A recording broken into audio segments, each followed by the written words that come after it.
అధ్యక్ష, నల్లమల్ల పేరు వినని వాళ్ళు ఈ రాష్ట్రంలో ఉండరు అధ్యక్ష. ఈ నల్లమల్ల అటవీ ప్రాంతం ఈ తెలంగాణకు ఊటీ లాంటిది. ఇంతకుముందు చెప్పాను నేను.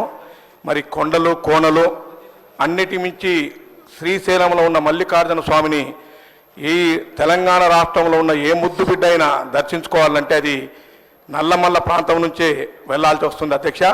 అన్నిటి మించి ఈ ప్రాంతంలో జంతువులు పక్షులు ఆహ్లాదకరమైన వాతావరణం, అదేవిధంగా నల్లమల్లలో శివాలయాలకు ఇది నిలయం అధ్యక్ష.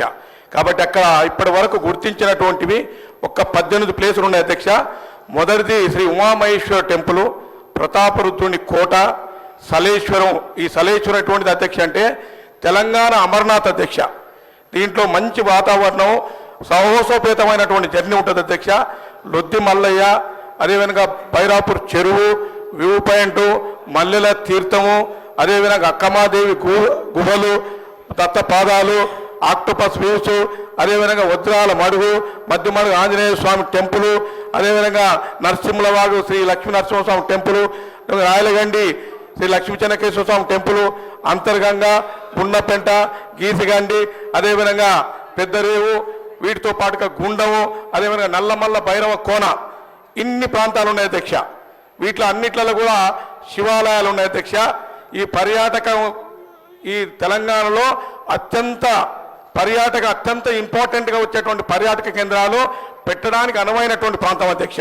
గౌరవ మా మంత్రి గారు, అదేవిధంగా ఇన్ఛార్జ్ మంత్రులు పెద్దలు దామోదర్ రాజనరసింహతో పాటు మా జిల్లా మంత్రి జూపల్లి కృష్ణారావు గారు 2 రోజులు మేము ప్రోగ్రాం పెట్టాము అధ్యక్ష. ఒకరోజు కంప్లీట్ చేశాం. దాంట్లో ఒక్క విషయం ఏంటి అధ్యక్ష అంటే అక్కమాదేవి గుహలు. ఈ అక్కమాదేవి కర్ణాటక రాజకుమార్ అధ్యక్ష.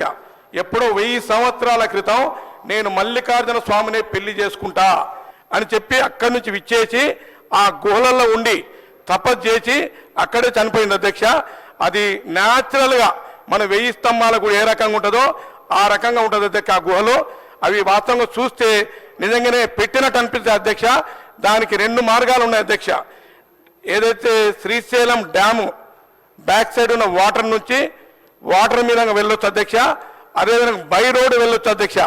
కాబట్టి నేను గౌరవ మంత్రి గారిని నేను ఒకటే కోరుతున్నాను అధ్యక్ష, మరి దాన్ని పెద్ద ఎత్తున డెవలప్ చేస్తే మనకు ఈ తెలంగాణ రాష్ట్రానికి ఒక మక్తంలాగా ఉంటుంది అధ్యక్ష. ఒక విషయం ఏమిటంటే అధ్యక్ష, ఇక్కడ లెఫ్ట్ అంటే రైట్ సైడ్ అంటే ఆంధ్రప్రదేశ్ వాళ్ళు టూరిజం డెవలప్మెంట్ కార్పొరేషన్ ద్వారా లాంచర్స్, స్టీమర్స్, స్పీడ్ బోట్లు పెట్టి అక్కడి నుంచి వాళ్ళు ఉన్నది రైట్ సైడ్ ఆంధ్రప్రదేశ్ అయితే మనకు లెఫ్ట్ సైడ్లో ఉన్నటువంటి ఈ అక్కమాదేవి కేవ్స్ ఎవరు ఉన్నారో అక్కడ వాళ్ళ నుంచి ఇక్కడ ఈ పర్యాటకులను అక్కడి నుంచి ఆకర్షించి వాళ్ళు నడుపుతున్నారు అధ్యక్ష. దయచేసి గౌరవ మంత్రి గారికి నేను విజ్ఞప్తి చేస్తాను అధ్యక్ష. అక్కడ పెద్ద మొత్తంలో టూరిజం డెవలప్మెంట్ కావడానికి మంచి అనువైనటువంటి ప్రదేశం అధ్యక్ష. అక్కడ ఎక్కడైతే మనం రోప్ వేసి ఒక పేమెంట్ చేసి అక్కడి నుంచి స్టీమర్ ద్వారా చేస్తే మంచి రెవెన్యూ వస్తుంది, చాలా బాగుంటుంది అధ్యక్ష. దాంతోపాటుగా మధ్యమడుగు ఆంజనేయ స్వామి టెంపుల్ దగ్గర ఈకో డెవలప్మెంట్ కానీ, అదేవిధంగా మల్లెల తీర్థం అధ్యక్ష, చాలా బ్యూటిఫుల్ ప్లేస్ అధ్యక్ష. కాబట్టి మల్లెల తీర్థాన్ని కూడా రోపు వేయాలి. మరి గౌరవ మంత్రి గారు ఇప్పటికే 25 కోట్లు కేటాయిస్తున్నామని చెప్పారు. వారికి నేను సభాముఖంగా ధన్యవాదాలు తెలియజేస్తూ అధ్యక్ష 25 కోట్లు సరిపోవు. దయచేసి నల్లమల్లకు గౌరవ ముఖ్యమంత్రి గారు, గౌరవ మంత్రివర్యులు ఒక 100 కోట్లు ఇవ్వాలని నేను మా నల్లమల్ల ప్రాంత ప్రజల తరఫున వారికి నేను అభ్యర్థిస్తూ, మరి నిన్న మనం మేము తడోబా ఫారెస్ట్ కానీ లేకపోతే గంగపుత్ర పరివాహక ప్రాంతమైనటువంటి ఈ కాజీరంగా ఏదైతే ఉందో ఆ తరహాలోనే మనం డెవలప్ చేస్తే చాలా బాగుంటుంది అధ్యక్ష. దయచేసి మంత్రి గారిని, ముఖ్యమంత్రి గారిని నల్లమల్ల ప్రాంతాన్ని టూరిజం హబ్గా చేయాలని మరి నల్లమల్ల ప్రాంత ప్రజల తరఫున మరొకసారి రిక్వెస్ట్ చేస్తూ ధన్యవాదాలు తెలియజేస్తున్నాను అధ్యక్ష. Thank you. గౌరవ మంత్రి గారు.